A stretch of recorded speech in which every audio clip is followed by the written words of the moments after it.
Beelzebub's Tales to His Grandson, Chapter 11, pages 94 through 97. A piquant trait of the peculiar psyche of contemporary man. Now, let us return to those three-brained beings arising on the planet Earth who have interested you most of all, and whom you have called slugs. I shall begin by saying how glad I am that you happen to be a long way from those three-centered beings whom you called by a word so insulting to their dignity, and that they are not likely ever to hear of it. Do you know, you poor thing, you small boy not yet aware of himself, what they would do to you, particularly the contemporary beings there, if they should hear what you called them? What they would have done to you if you had been there, and if they had got hold of you, I am seized with horror at the very mention of it. At best, they would have thrashed you so that our Mullah Nasruddin there says you wouldn't have recovered your senses before the next crop of birches. In any case, I advise you that whenever you start anything new, you should always bless fate and beseech her mercy that she should always be on guard and prevent the beings of the planet Earth from ever suspecting that you, my beloved and only grandson, dared to call them slugs. You must know that during the time of my observations of them from the planet Mars and during the periods of my existence among them, I studied the psyche of these strange three-brained beings very thoroughly, and so I already know very well what they would do to anybody who dared to give them such a nickname.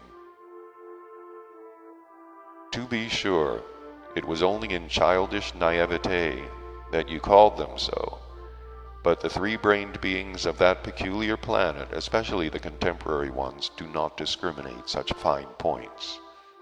Who called them, why, and in what circumstances, it's all one. They have been called by a name they consider insulting, and that's quite enough. Discrimination in such matters is, according to the understanding of most of them, simply as they express it, pouring from the empty into the void. Be that as it may, you were in any case extremely rash to call the three-brained beings breeding on the planet Earth by such an offensive name.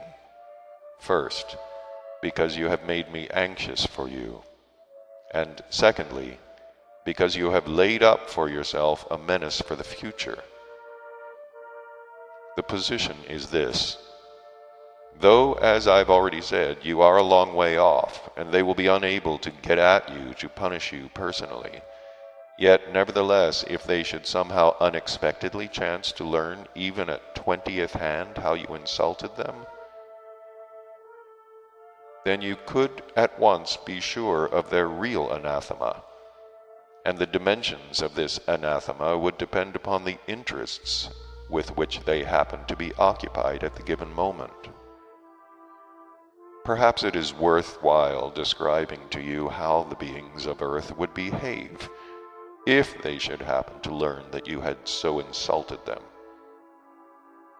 This description may serve as a very good example for the elucidation of the strangeness of the psyche of these three-brained beings who interest you.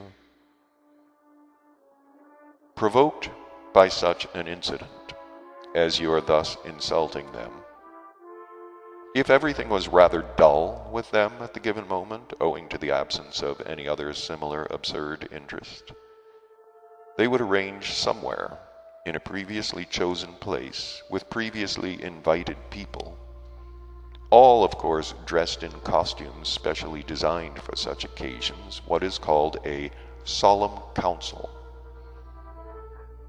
First of all, for this solemn council of theirs, they would select from among themselves what is called a president, and only then would they proceed with their trial.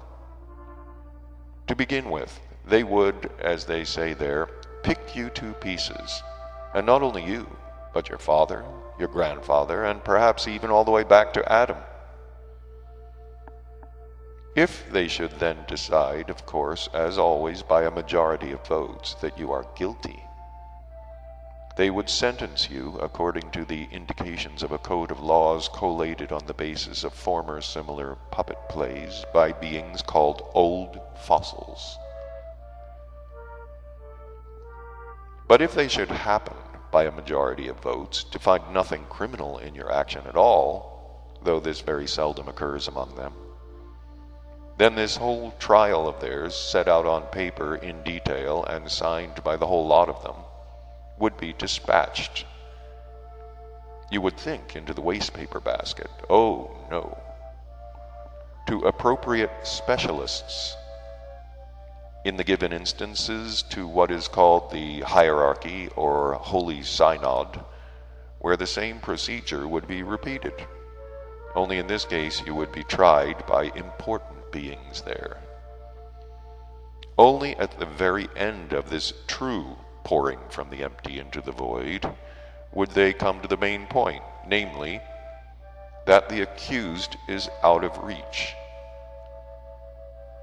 But it is just here that arises the principal danger to your person, namely, that when they are quite certain, beyond all doubt, that they cannot get a hold of you, they will then unanimously decide nothing more nor less than, as I've already said, to anathematize you.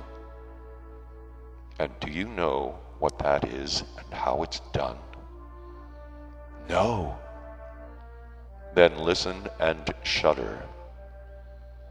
The most important beings will decree to all the other beings that in all their appointed establishments, such as what are called churches, chapels, synagogues, town halls, and so on,